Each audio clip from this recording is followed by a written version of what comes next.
So hello everyone, welcome back to a brand new video. And in today's video I am going to change the handlebar of my bike. यसको stock handlebar change गरेर I am going to install this one. यो चाहिँ Protaper को हो and this one is very wide and त्यसको handlebar निकै narrow लाग्छ के मलाई according to my preference है. देखाइ पनि दिन्छु compare गरेर. As you guys can see the wideness कतिको बढ्ने हुन्छ from the stock handlebar. यो इन्स्टल गर्नलाई चाहिँ handlebar को सेट लिनु पर्छ अनि यसमा चाहिँ राइजर हाल्नै पर्ने हुन्छ. यो राइजर भयो कज यो ह्यान्डलबार थिन छ क्या अनि यसको यो ह्यान्डलबारको होल्डरमा यो छिर्दैन क्या त्यो ह्यान्डल त्यसको लागि चाहिँ यो राइजर चाहिन्छ नै यो राइजर चाहिँ कम्पलसरी छ Cfmoto को लागि मा चाहिँ यो राइजर यहाँ हालेर अनि त्यसपछि त्यो ह्यान्डलबार हाल्नुपर्छ एन्ड यसमा त दुईटा बोल्ट छँदैछ यो पनि प्रोटेपरको सबै सेट नै हो एन्ड यो पनि भयो दुईटा अनि यो चारवटा चाहिँ यो दुईटा होलमा हाल्नलाई हुन्छ दुईटा गरी चारवटा सो यही हो अनि ह्यान्डलबारको इन्स्टलेसन त्यही हो यो राइजर सुरुमा हाल्नुपर्छ त्यहाँ फर्स्ट अफ अल यो राइजर हाल्ने त्यसपछि यो ह्यान्डलबारमा चाहिँ होल गर्नुपर्छ लाइक त्यो स्विचेसहरूको लागि मेन त यसको लागि एउटा होल यहाँ गर्नुपर्छ एउटा होल यहाँको लागि सो दुईटा होल एउटा यहाँ होल गर्नुपर्छ अनि त्यसपछि सक्यो त्यसपछि इन्स्टल गर्न सकिन्छ इजिली नै त्यही हो अब चाहिँ त्यसलाई खोलौँ सबै थोक निकाल्नुपर्छ त्यसको अब ह्यान्डल जिग्ने स्विचेसहरू सबै योहरू सबै निकाल्नुपर्छ यो पनि फेर्नुपर्छ ग्रिप पनि अर्को हाल्ने हो केटिएमको ग्रिप मलाई त्यसकै मन पर्छ सो अब यिनीहरूलाई इन्स्टल गरौँ सबै खोलौँ सो लेट्स गो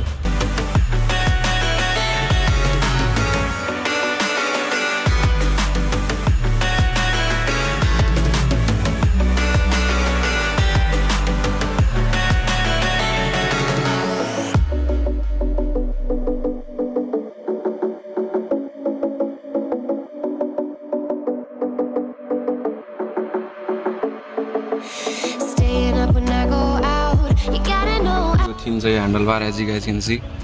धेरै नै थिन्छ त्यही भएर त्यसको यो होल्डरमा चाहिँ यो ह्यान्डलबार इन्स्टल हुँदैन क्या राइजर चाहिँ यसरी हाल्नु होला अनि यो राइजरमा चाहिँ बोल्ट छ नि यो कम्पनीकै हाल्दा हुन्छ कि यो अलिकति बलियो पनि छ मोटो पनि छ कम्पेयर टु ह्यान्डलबारमा आएको बेला चाहिँ अलिकति पातलो छ as you guys can see the difference यो बोल्ट चाहिँ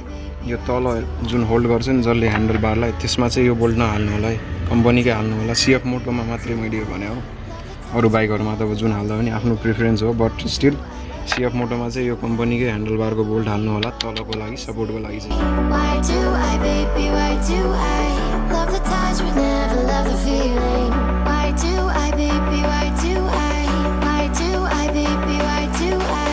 अब चाहिँ ह्यान्डल ड्रिल गर्न जाऊँ अनि त्यसपछि चाहिँ ह्यान्डल इन्स्टल गरौँ है त सो लेट्स गो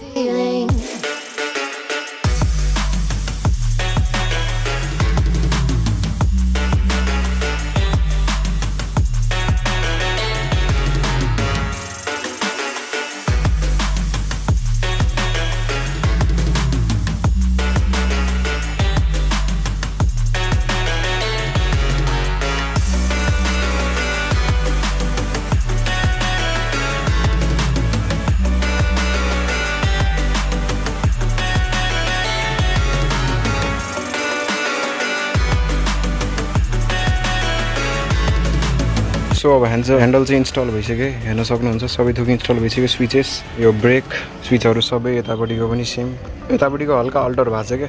यो स्विचको होल चाहिँ अलिकति अलाइन भएको छैन क्या सेम टु सेम त्यही भएर अलिकति तल भएको छ यो माथि भएको छ यसलाई चाहिँ म पछि मिलाइहाल्छु केही छैन सो अब ग्रिप चाहिँ हालौँ ह्यान्डल चाहिँ इन्स्टल भइसक्यो यो पनि मैले कस्दिसकेँ यहाँको पनि सबै बोल्ट्सहरू सबै टाइट भइसक्यो अब चाहिँ ग्रिप हाल्न बाँकी छ आज गाइज क्यान सी कति धेरै वाइड भएको छ वाइडनेस हेर्न सक्नुहुन्छ सो अब चाहिँ ग्रिप हालौँ है त so the handle has been finally install as you guys can see यो स्विच चाहिँ अलिकति इम्प्रोपर भएको छ किनभने यसको होल चाहिँ त्यति अलाइन भएर भएन क्या ड्रिल त्यही भएर यो तल माथि भएको छ यो तल छ यो स्विच चाहिँ अलिकति माथि भएको छ क्या एन्ड त्यही भएर यहाँ पनि ग्याप अलिकति भएको छ बट केही छैन त्यो चाहिँ म अब नेक्स्ट टाइम अहिले नै भयो भने ड्रिल गराउँदा यसलाई मिलाइहाल्छु यता पनि ड्रिल गराउनुपर्छ होला सायद यसलाई पनि मिलाउनुपर्छ यहाँ पनि हेर्न सक्नुहुन्छ यतिको ग्याप आउँछ अनि यो ग्रिप पनि सानै रहेछ क्या त्यति वाइड छैन रहेछ सो त्यही हो ह्यान्डल त लागिसक्यो अरू त त्यस्तो केही प्रब्लम आएको छैन सबै थोक लागिसक्यो प्रपर सेट भइसक्यो टाइट पनि भइसक्यो अलिकति यो ग्रिपले गरेर चित्त बुझाएको छैन ह्यान्डल त अति नै वाइड छ निकै मजा आउँछ चलाउन सो हजुरहरूलाई कतै गएर म सिनेमेटिक सर्टमा देखाइदिन्छु हाउ डज इट लुक यस्तो देखिन्छ रियरबाट as you guys can see अब फ्रन्टबाट हेर्नुहोस् as you guys can see the handlebar it looks totally wide अनि राइज पनि भएको छ राइजरले गरेर as you guys can see कति धेरै वाइड भएको छ त्यही भएर मलाई लास्टै मनपर्छ क्या एन्ड दिस लोगो यो लोगो प्रोटेपरको अझै दामी देख्छ सो के भन्ने ग्रिप त धेरै राम्रो हो बट स्टिल यो अलिकति चौडाइ कम भयो क्या यसको वाइडनेस कम भयो मेरो अनुसारले यो पनि यति पनि छोप्नु पर्ने बट यति चाहिँ नछोप्ने रहेछ अनि मेरो अलाइनमेन्ट पनि बिग्रिएको छ क्या अझै यता सारेर गर्नुपर्ने बट यो वायरहरू पनि भ्याउँदैन रहेछ क्या यताको पनि वायरले नभ्याउने रहेछ अझै यता गर्नुपर्ने फेरि यो काट्नु पर्थ्यो सो मैले यतिकै छोडिदिएको छु यसलाई चाहिँ पछि मिलाउँछु सो ह्यान्डल चाहिँ फाइनली इन्स्टल भइसक्यो आज guys can see the rise यहाँ यस्तो ग्याप हुन्छ यतापट्टि चाहिँ यसरी देखिन्छ राइजर पनि and handle bar is looking so damn good on this bike है रियरबाट अझै सेक्सी देखिन्छ as you guys can see the lift पुरै टोटली डट बाइक जस्तो देखिरहेको छ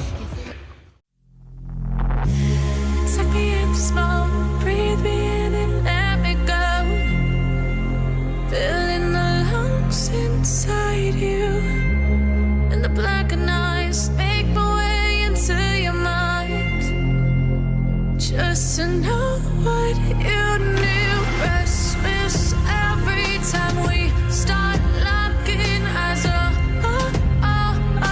Lost control. Oh, it's paradise with honesty, but I'm in the dead of the night.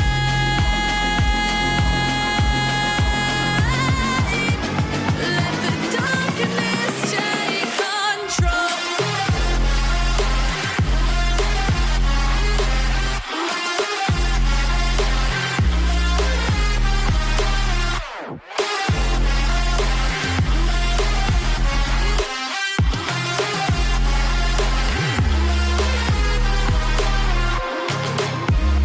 Let the darkness take control. That's it for this video. I'll see you guys in the next one. यसको यो handle बार र यसको regarding केही inquiry छ भने please comment down गर्नु होला है केही चाहियो भने इन्फर्मेसन त्यसको लागि चाहिँ कमेन्ट गर्न नबिर्सिनु होला so yeah that's all for this video I will see you guys in the next one. Till then, ride safe and ride hard. Peace out.